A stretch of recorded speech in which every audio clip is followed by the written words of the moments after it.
Vice ganda, Angel Locsin hindi magiging judge ng Pilipinas Got Talent.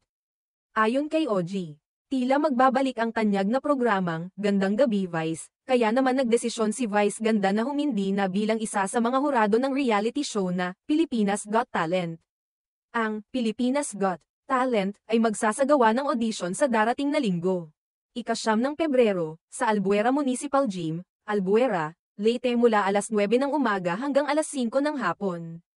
Inilahad ni OG na nagsimula ang usapin tungkol sa pagbabalik ng Gandang Gabi Vice nang mag-post si Vice Ganda sa kanyang X account, kung saan tinanong niya ang kanyang mga followers kung nais ba nilang ibalik ang kanyang programa. Ayon sa post ni Vice, marami ang nagpakita ng interes. Kaya't may posibilidad na maging bahagi lang ito ng isang survey upang malaman kung gaano karaming tao ang nagnanais ng pagbabalik ng show. Sinabi pa ng aming kausap na sa kabila ng mga nasabing tanong, wala pang konkretong usapin o kasunduan tungkol dito. Aniya, alam mo naman kapag marami ang may gusto, saka ito pag-uusapan sa loob. At si Vice ay isa sa mga creatives at may say siya sa management kaya posibleng mangyari ang GGV, pero as we speak, wala pang usapan. Ibig sabihin, hindi pa sigurado ang pagbabalik ng programa. At kailangang maghintay ng opisyal na anunsyo mula sa mga responsable sa pamamahala ng show. Tinanong din namin kung sino na ang mga hurado na tatanghalin para sa Pilipinas Got Talent ngayong taon. Ngunit hindi ito agad sinagot. Ang tanging sigurado lamang ay si Mr. Freddie M. Garcia, na kilala sa tawag na FMG, at sa ngayon ay wala pang pinal na listahan ng mga hurado.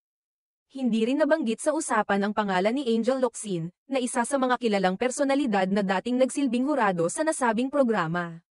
Dahil dito, may mga tanong pa rin ang ilang mga tagahanga tungkol sa patuloy na pagkawala ni Angel sa telebisyon. Kaya naman, naiwan ang katanungan sa aming kausap. Hanggang kailan kaya hindi magpapakita si Angel? Marami ang naghihintay sa pagbabalik ni Angel sa telebisyon. At may mga nag-aalala kung anong mga dahilan ang nakapagtigil sa kanyang regular na pagpapakita sa mga shows. Gayunpaman, hanggang ngayon ay wala pang anunsyo ukol sa mga susunod na proyekto ni Angel. Kaya't hindi pa rin malinaw kung kailan siya babalik sa mga mata ng kanyang mga tagahanga. Samantala, hindi pa rin natin masabi kung anong magiging takbo ng mga susunod na hakbang para kay Vice Ganda at ang kanyang mga proyekto sa telebisyon. Gayunpaman, tiyak na magiging exciting ang mga susunod na development sa mga programang ito, lalo na't ang Gandang Gabi Vice ay matagal nang naging bahagi ng nightly entertainment ng mga Pilipino.